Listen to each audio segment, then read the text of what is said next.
ملک آزاد ہو گیا. آزاد ہونے کے بعد ملک کا دستور بنا. ایسے لوگ تھے جو یہ کہتے تھے کہ ملک آزاد ہوا، لیکن مسلمانوں نے اسلام کے نام کے اوپر ایک ٹکڑا ملک کا لے لیا، اس لیے اب ملک کا دستور ہندو دستور ہوگا، انہوں نے لے لیا. جمعیت علماء تھی جو لے کر کے بیٹھ گئی. ہم نے ملک کو تقسیم نہیں کرایا. ہمارے اوپر جوتوں کے ہار ہمارے گلوں کے اندر پڑے، ہمیں مارا گیا، لیکن ہم نے جس چیز کو صحیح سمجھا تھا ملک کی تقسیم کی مخالفت کی. ہم پاکستان نہیں گئے. اگر ملک کی تقسیم پر دستخط کیے تم نے دستخط کیے، ہم نے دستخط نہیں کیے. اگر قصور ہے تمہارا قصور ہے، ہمارا قصور نہیں ہے. شریف لوگ تھے، اس چیز کو سمجھے. جمعیت علماء کی اس تحریک کی بنیاد کے اوپر مجبور ہوئے اور ملک کا دستور سیکولر دستور بنا.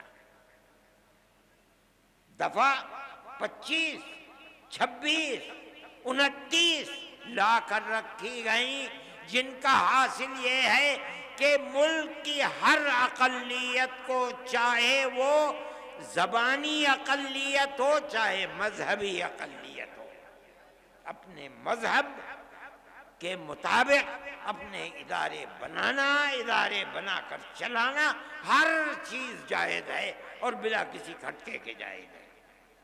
یہ وہ ہے دستور جو دستور ہے ملک کا، اور یہ سیکولر دستور ہے. اسی بنیاد کے اوپر مسلمان زندہ ہے.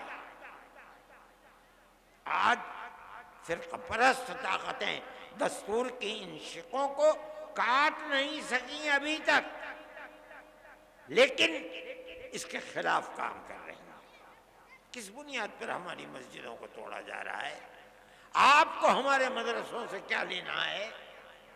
ہمارے مدرسے کے اندر پڑھنے والے کوئی احتجاج نہیں کرتے، بسوں کو آگ نہیں لگاتے، ریلوں کو آگ نہیں لگاتے، کوئی جھگڑا نہیں کرتے، امن و امان کے ساتھ زندگی گزارتے ہیں، پڑھتے ہیں اور اپنی زندگی کو گزارتے ہیں. آپ کے اوپر کیوں شاخ گزرتی ہے یہ بات؟ کیا آپ ملک کے امن و امان کو پسند نہیں کرتے؟ میرے بھائی، جمعیت علماء کا یہ دستور ہے. جمعیت علماء اس چیز کو لے کر چل رہی ہے. آپ حضرات کو اس کی طرف توجہ کرنی چاہیے. میں یہ کہتا ہوں کہ آپ کو دستور نے حق دیا ہے.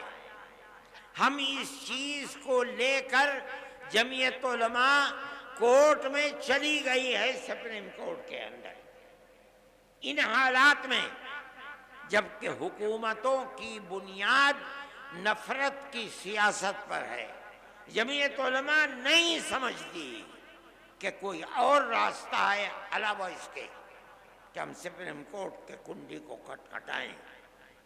ملک کے اندر ہر وہ قوم، ہر وہ اقلیت جس کے پاس راستے بند ہیں، راستہ نہیں ملتا، تو اور کوئی صورت اس کے سامنے نہیں ہے کہ وہ سپریم کورٹ کو جا کر کے اس کے دروازے کو کھٹکھٹائے. ہم اس کے دروازے کو کھٹکھٹاتے ہیں. آپ کو اندازہ نہیں ہوگا شاید، ہم 500 سے زائد افراد ہیں جن کے مقدمات کو supreme court, high court, lower court کے اندر لڑ رہے ہیں.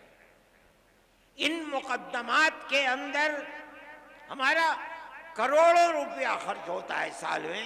ہمارا کیا ہے؟ ہماری جیب سے توڑے جاتا ہے. اس ہاتھ سے لیتے ہیں اور اس ہاتھ سے خرچ کر دیتے ہیں. جمعیت علماء کا یہ کردار ہے. جمعیت علماء اس کے لیے کام کر رہی ہے. سپریم کورٹ کے سوا ہمیں کوئی چیز نظر نہیں آتی. وقف کے سلسلے کے اندر ہم سپریم کورٹ میں گئے اور بڑے سے بڑا جو وکیل کپل سبل جو ایک دن میں 5 منٹ کے لیے اگر کورٹ میں گئے 15 لاکھ روپے کی فیس لیتے ہیں.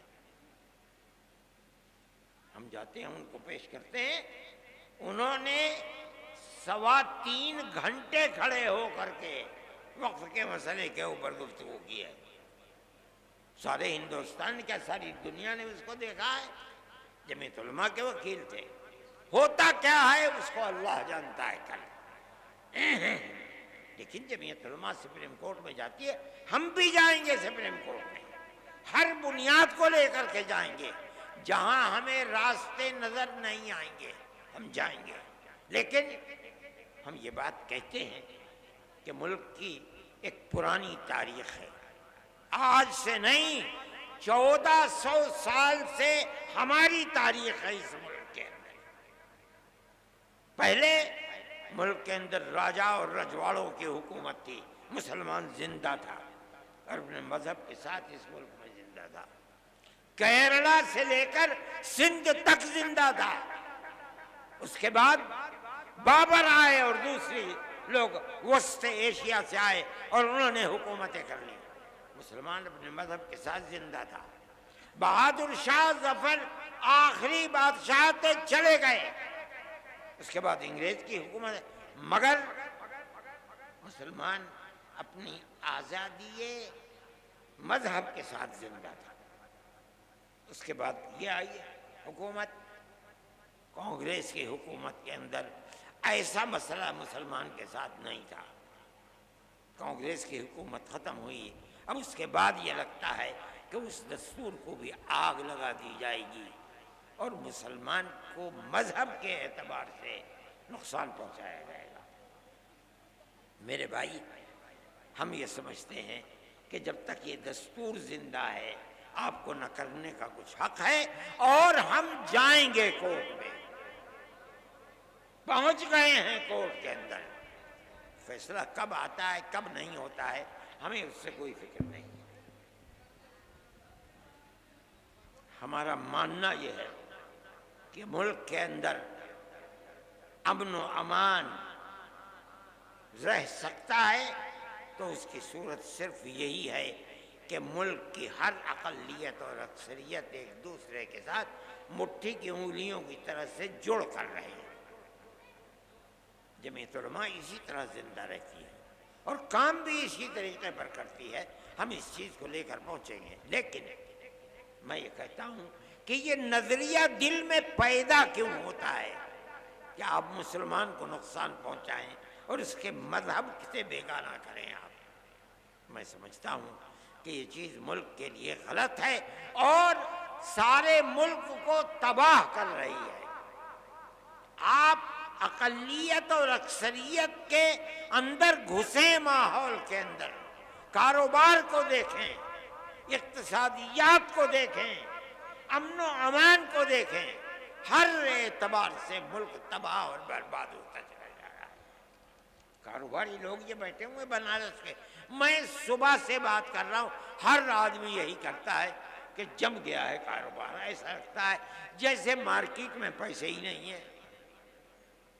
چند افراد ہیں جو سارے ملک کی دولت کے اوپر قبضہ کیے ہوئے ہیں, لیکن سارا ملک ان چند افراد سے تو نہیں چلتا ہے. کیا بربادی ہے. میں کہتا ہوں گورنمنٹ جسے امن و امان قائم کرنا چاہیے, بھائی چارگی کو بڑھانا چاہیے, ہندو مسلم اتحاد کو پیدا کیا جائے, ہر ایک کو مذہبی دستور کی آزادی دی جائے. آپ نے اس کو آگ لگانا شروع کیا ہے. ملک تباہی اور بربادی کی طرف چل رہا ہے.